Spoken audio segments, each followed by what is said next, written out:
On December 11, 2023, the Rhode Island Department of Transportation abruptly shut down the westbound Washington Bridge. It was no longer able to safely carry 90,000 vehicles between Providence and East Providence every day.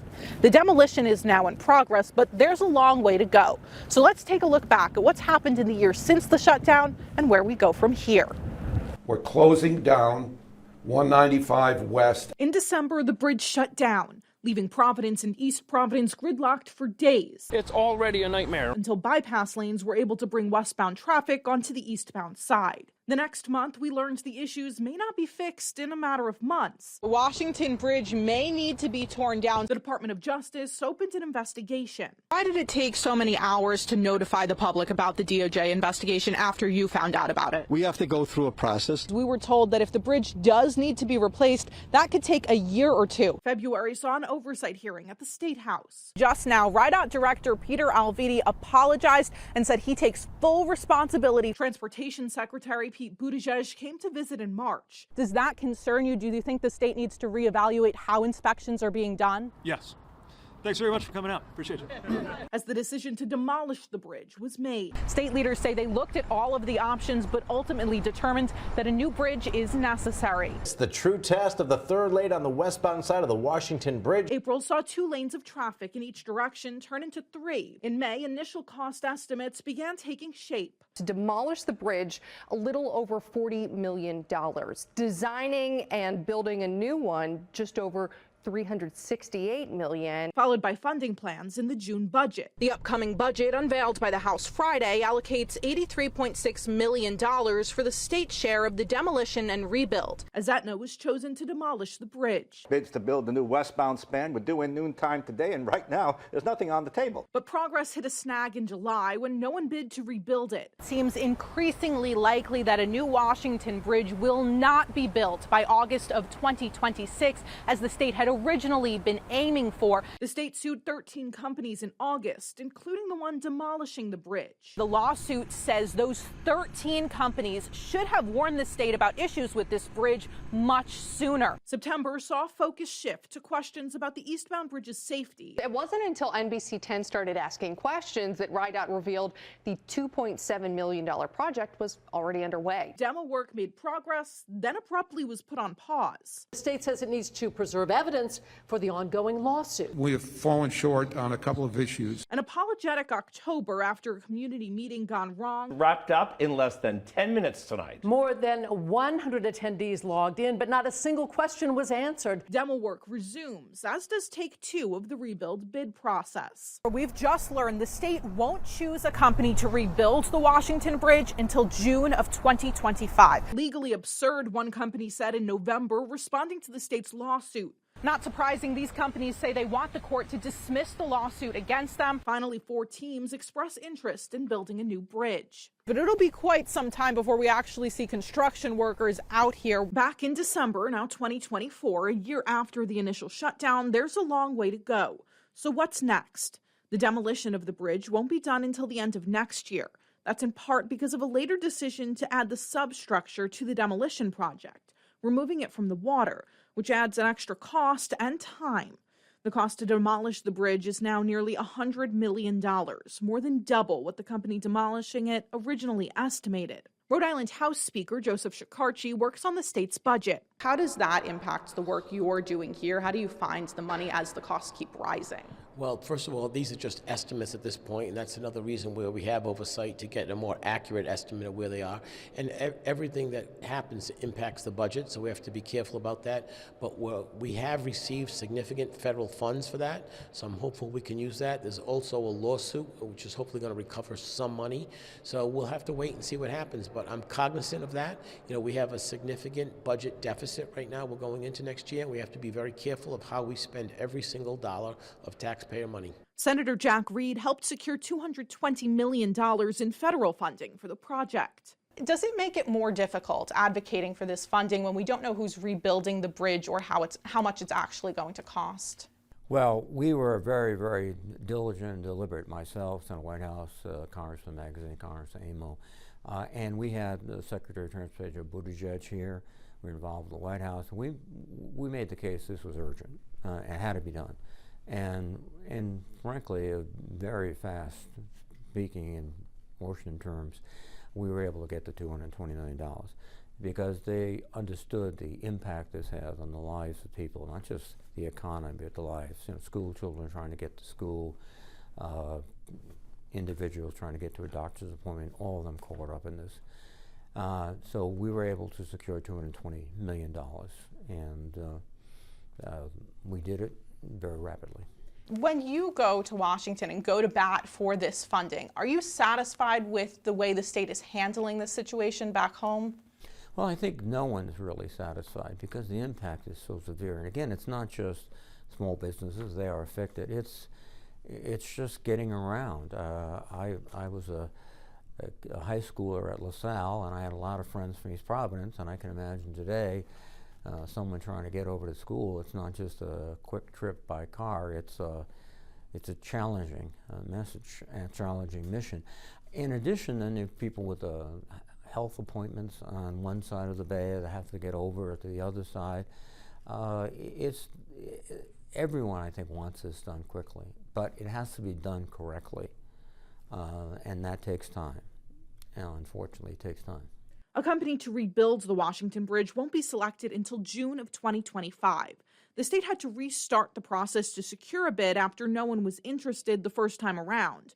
4 teams submitted their qualifications in the new 2-step process. We've got 4 of the best bridge building companies in the country that came here to Rhode Island to propose and compete to build our bridge. I couldn't be happier. What do you think it was about this new process that incentivized them to come bid this time when they didn't last time? Well, I think the RFI process helped. Some of them didn't even know it was available for bidding last time. When they became aware, they participated in the RFI process. And as part of the natural process that we've set up, the RFI followed by the RFP, followed by the RFQ, followed by an RFP, the process itself attracted all of these national companies. And we couldn't be more pleased with the companies and the turnout. Now looking back, do you regret not doing the RFQ the first time around? I have no regrets. I think the process is going exactly the way DOT had originally intended it to go. And I think this speaks for itself, right? For the best companies in the United States, best bridge building companies in the United States, the outcome speaks for how well the process worked. This month, they'll be narrowed down to 2 finalists, with the winner chosen in June. The state's lawsuit against 13 companies for their work on the bridge is ongoing. Attorney General Peter Nerona is leading the case. Where does it stand now? Well, we've filed our complaint, and what happens after you file a complaint is defendants have a number of choices. They can either answer the complaint, and then the case moves to discovery, and that's what some of the defendants did. But you can also move to dismiss the complaint on grounds that the state has no basis for bringing the case in the first place. It's often an uphill climb to do that. You have to assume that all of the facts alleged in the complaint are true. And so it puts the defendants in a relatively difficult legal position to do that, but that's what some have done. And so those motions will be heard in January, we expect. The briefing, which means the legal memorandums, are being prepared right now on both sides. So the next step is that January hearing on these motions. And discovery is also open. So that's an exchange of information between the state and the defendants.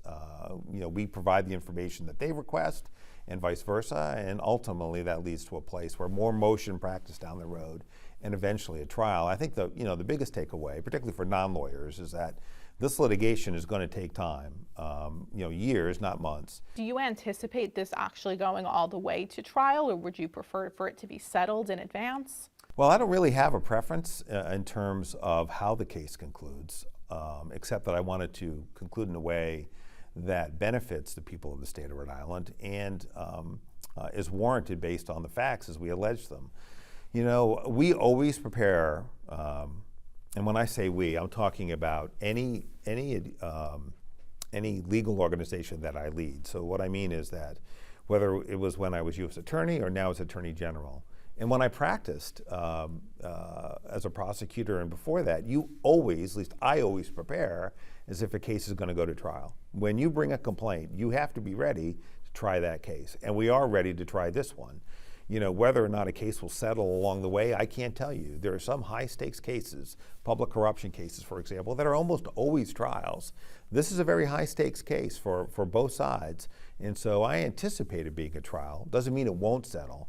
But I think this case is going to play out, again, over years and not months. Do you have a rough timeline beyond that January hearing of how things will go? Oh, I think it's a matter of years. Any civil litigation, I mean, takes years. I mean, the climate change lawsuit that was brought by this office started 6 months before I took office, and it won't be over when I leave in 2 years. Civil litigation takes a long time, longer than it should. But that's the nature of the game once you get into court. And so I think when I step out of office in January of 2027, I strongly believe that this case will still be going at that point. And no one knows for sure when we'll all be driving over a new safe bridge. Engineers estimate it could be years. Based on the timeline I know of right now, as you alluded to, summer of 2025 is when they're going to award the contract for design and reconstruction of this bridge.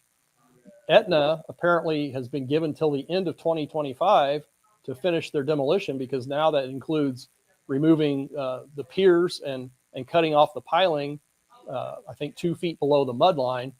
So there won't be any real work started for the new bridge until early 2026.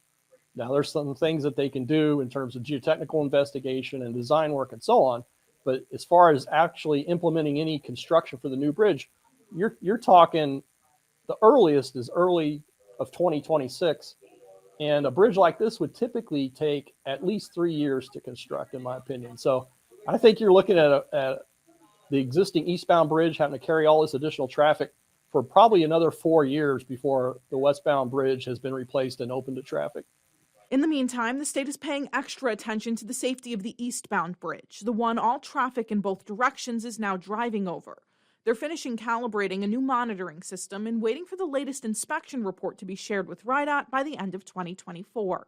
We're taking the necessary time to make sure that it's calibrated right and it's operating right before we go into full operation. And you haven't started to get any sort of data, anything there? We've been getting data as part of the calibration process, of course, and we've been assessing that. But we're very near the point where we'll turn the switch on and that data will become available.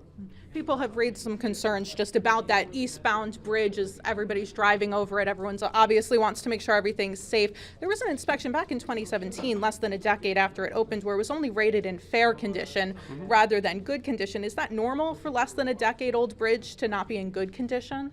Yes, it is. It is. Yeah. And that's typical across the state? It's typical across the United States. How long would, it stay in like good condition, fair condition, poor condition? If less than 10 years it's in? Depends on the structure, it depends on the complexity of structure, it depends on how many structural elements are involved and what other complexities, the environment around it, whether it's over water or over land. There are a number of conditions that feed into that. And as all this work on the eastbound bridge is being done, no additional issues have been found? No. It's perfectly safe? Yes. 1 year after the Washington Bridge shutdown, starting Rhode Island's commuter crisis, there's no end in sight.